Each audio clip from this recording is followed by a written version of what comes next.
दासोपंतांची औरंगजेबाबरोबर घडलेली एक हकीकत येथे सांगितली जाते. ती खूप रंजक आहे. औरंगजेबाची दासोपंतांवर खूप श्रद्धा होती. परंतु त्याचा संशयी स्वभाव आणि बादशाहीचा गर्व म्हणून त्यांनी दासोपंतांची दत्तभक्तीची परीक्षा घेण्याचे ठरवले. दासोपंतांच्या दर्शनाला जाताना एके दिवशी त्यांनी दत्तात्रेयांचे समोर ठेवण्यासाठी नैवेद्याचे एक ताट बरोबर घेतले. या ताटात बकऱ्यांच्या मांसाचे तुकडे होते. कपड्याने झाकलेले ते ताट बादशहाने दासोपंतासमोर ठेवले आणि देवाला नैवेद्य दाखवण्यास सांगितले. कुठलीही शंका मनी न घेता समंत्र प्रोक्षण करून दासोपंतांनी झाकलेल्या त्या ताटाचा नैवेद्य आपल्या आराध्याला दाखवला. नैवेद्य दाखवून होताच औरंगजेबाने ताटावरील आवरण दूर करण्यास सांगितले आणि आश्चर्याचा धक्काच बसला. हे सगळे नैवेद्याचे ताट सुंदर अशा गुलाबाच्या फुलांनी भरून गेलेले होते. त्या फुलांचा सुगंध संपूर्ण मंदिरात दरवळलेला होता. हा चमत्कार पाहताच औरंगजेब नतमस्तक झाला आणि त्यांनी तिथल्या तिथे दासोपंतांच्या दत्त मंदिरास 3 गावे इनाम म्हणून दिली. अशी ही कथा. या मंदिरात दत्त जयंती आणि दासोपंतांची पुण्यतिथी मोठ्या प्रमाणात साजरी केली जाते. हे मंदिर क्षेत्र अतिशय पवित्र व श्रीगुरूंच्या आगमनाने परम पवित्र झालेले आहे. अंबेजोगाईला आल्यावर त्यांनी दत्ताची उपासना अनुष्ठाने केली. दत्तप्रभू प्रसन्न झाले व आशीर्वाद देऊन इथेच राहण्याची आज्ञा केली. त्याप्रमाणे अंबेजोगाईस दत्त मंदिर बांधून राहण्याचे ठरविले. तेव्हा अंबेजोगाईच्या रहिवाशांनी देखील सहाय्य केले. मुकद्दमांनी दत्त मंदिर बांधायला 4 एकर जमीन दिली. त्या जागेवर त्यांनी 2 दत्त मंदिरे बांधली. पुढे त्यांचे पुष्कळ शिष्य झाले. त्यात मुख्य शिष्य घराणे मुकद्दमांचे आहे. आजही त्याच मुकद्दम घराण्याकडे गुरुपूजेचा पहिला मान दिला आहे. दासोपंतांना 2 मुलगे झाले होते. त्यांच्यात वाटणी करताना एकाकडे घरचे देव व दुसऱ्याकडे आदिगुरूंची दत्तात्रेयांची मूर्ती असे वाटून झाले. परंतु त्यांच्याकडून दत्तगुरूंची मूर्तीपूजा आवश्यकच व्हावी म्हणून 2 मूर्ती पाहिजेत असे वाटून त्यांनी दोन्ही मुलांना बोलावून सांगितले, तुम्हाला 2 मूर्ती तयार करून देतो, पण मी सांगेन तसे करा.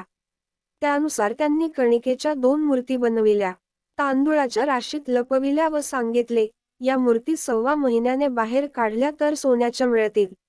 1 महिन्याने चांदीच्या, 3 आठवड्यांनी पंचधातूच्या, तर 8-15 दिवसांनी पितळेच्या झालेल्या सापडतील.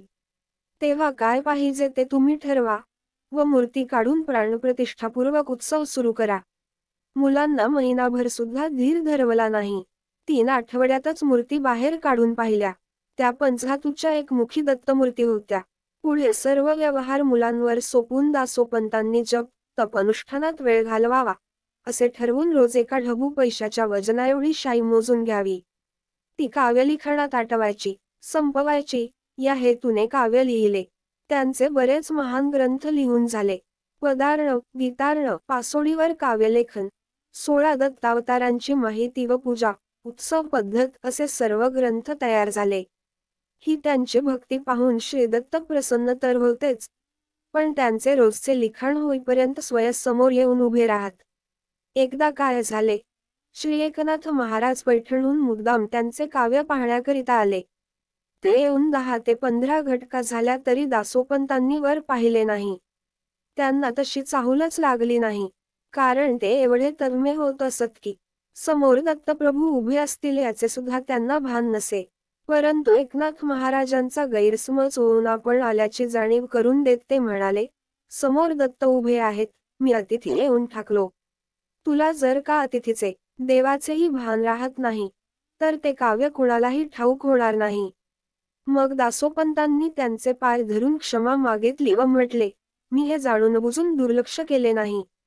मला समजलेच नाही आपण आलेले, तरी शाप मागे घ्या. तेव्हा एकनाथ महाराज बोलले, आता शाप मागे घेता येत नाही, पण शाप देतो की 500 वर्षानंतर एक श्रीदत्तावतारी महान पुरुष येईल व त्या काव्याचे प्रकटीकरण, भाषांतर करून देईल तेव्हाच समाजाला कळेल. जरी उत्सवात तुझे शिष्य ते पद गातील तरी त्याचा अर्थ मात्र कळणार नाही. पण जेव्हा श्रीदत्तावतारी पुरुष येऊन त्याचे संस्कृत भाषांतर करील तेव्हाच अर्थ कळेल. पुढील भागात लाईक करा, सबस्क्राईब करा.